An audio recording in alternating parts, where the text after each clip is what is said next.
the engineered angler, you're probably wondering why I'm forming a lure out of plexiglass. And it isn't because I want a see-through lure, which actually I do want a see-through lure, but what it is I had this concept, this idea of having the paint on the inside of the lure, and the only way to do that is to have a lure that's transparent. So, plexiglass, right? And if this is your first time to the channel, my name's Franco. I'm a professional engineer, a lure designer and lure maker, an avid fisherman, and I make these videos so I can share a little bit of what I've learned about making your own lures, and I can add a little bit of physics and engineering to the art of lure making. So let me go ahead and continue with this. This is a complete experiment. I've never done this before, and I haven't fully thought it through, so if you're interested in seeing what the results are going to be, stick around.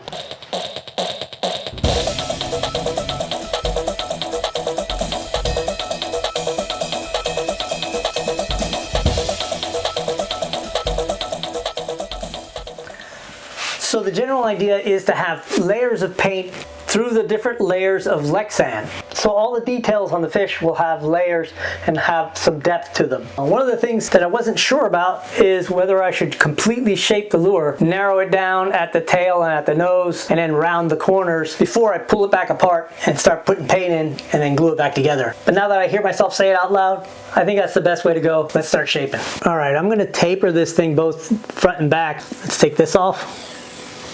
Let's give it a shot. Hopefully it won't come apart on me.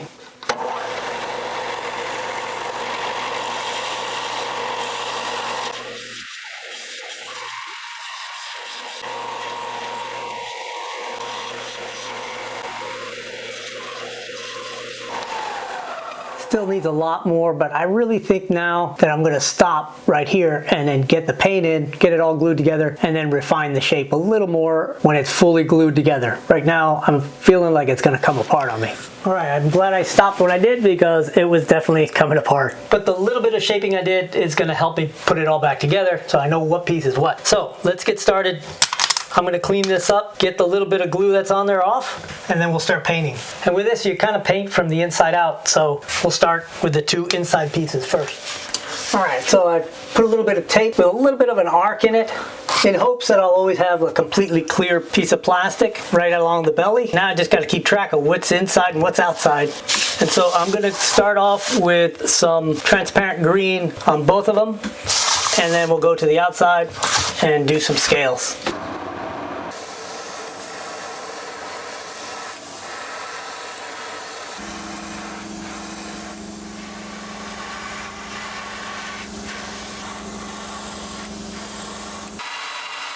Alright, now I'm going to put scales on the opposite side.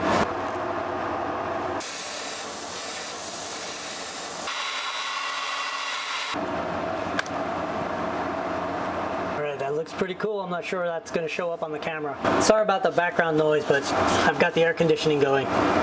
So now I'm going to go ahead and back on the inside where the green was, I'm going to give it a little bit of a red metallic haze.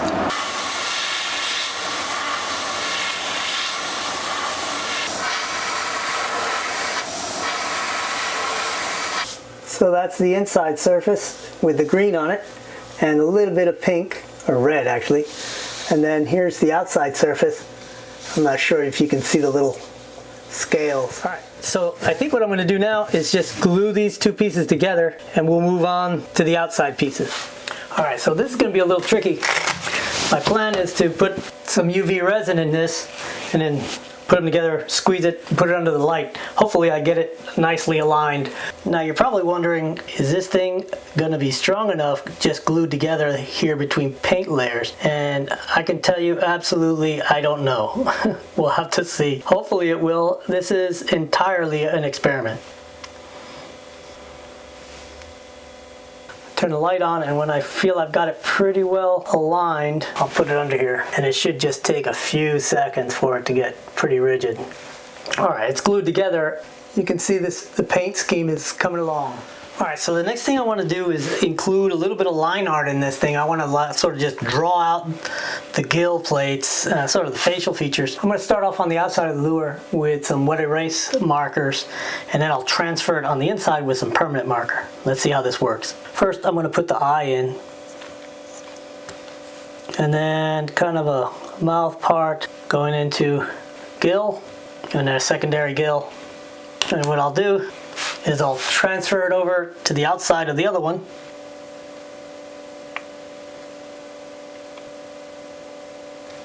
And I'll put the eye in.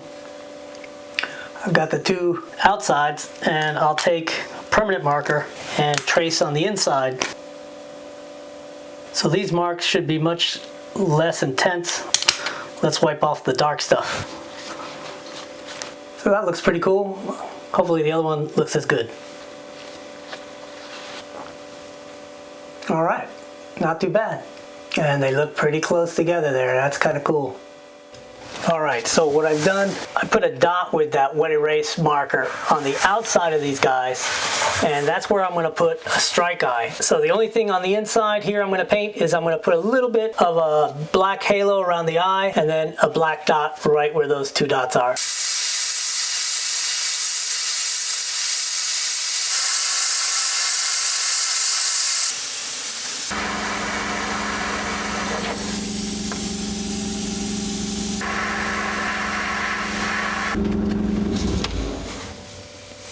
Alright, so hopefully you can see that. These guys are ready to glue on to the other ones. Oh, wait, maybe I'll put a little red right here on the chin.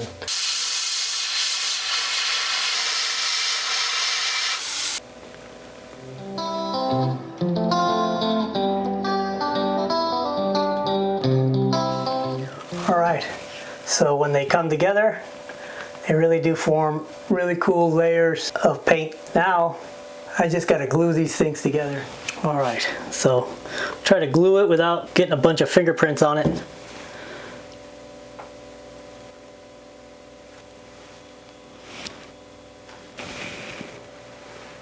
My plan is to leave it in the big UV chamber for a long time, at least a couple hours, just to get it to set up really good.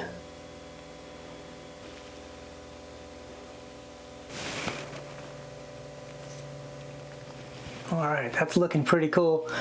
Of course, I've got a lot of shaping to do, and I need to get this glue to set up really well in the other chamber. So I'm going to stick it in this chamber here, kind of set it up so it's just leaning on one of the bulbs, and that'll have to do. Since this is sort of inside out and backwards, when I get back, then we'll shape the outside. I do want to put some black on top, just like most lures have, and then we'll put a clear coat on it. And we'll figure out how to get some hook eyes and tie-on eyes in there. But it's magic hour down at the lake, so I'm going to go ahead and do a little bit of fishing before I come back to this.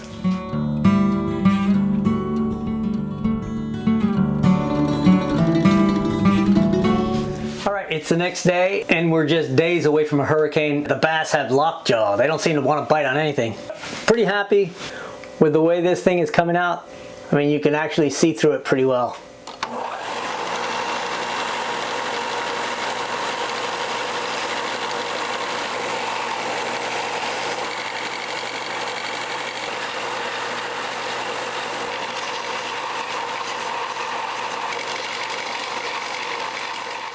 So while right now the sanding kind of obscures the paint underneath it, after we get it polished out, I think all that will start looking good again. All right, I've got it sanded down pretty much as smooth and as rounded as I'm gonna get it. I have to say it's really hard to sight down this thing because the fact that it's clear kind of gives you some weird optical illusions.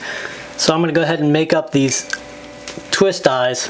And as usual for a lure this size, I'm using the 174-pound stainless steel leader wire. And for those who cares, it's 0.285 inches in diameter.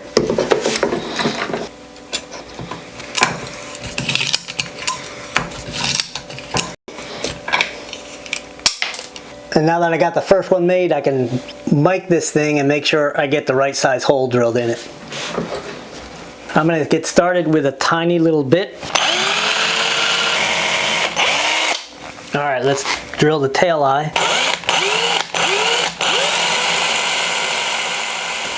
All right, so far so good. Now I just need to do the last one, which is the belly eye.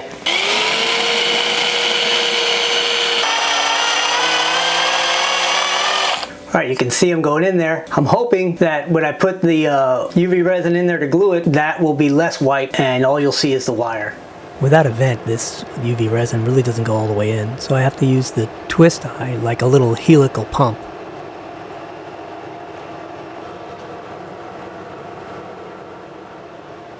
I drilled a vent in this one and made it a lot easier. So I drilled one for the nose eye too.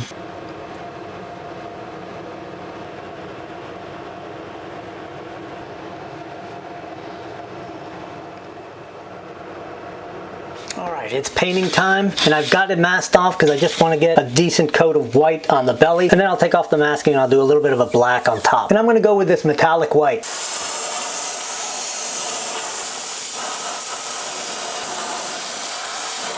I have to say, of all the opaque blacks I've used, I really like the Testers.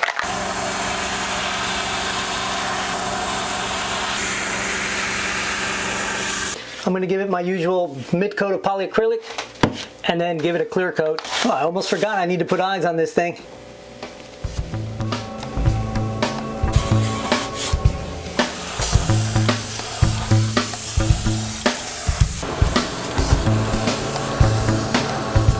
All right, we're ready for some clear coat.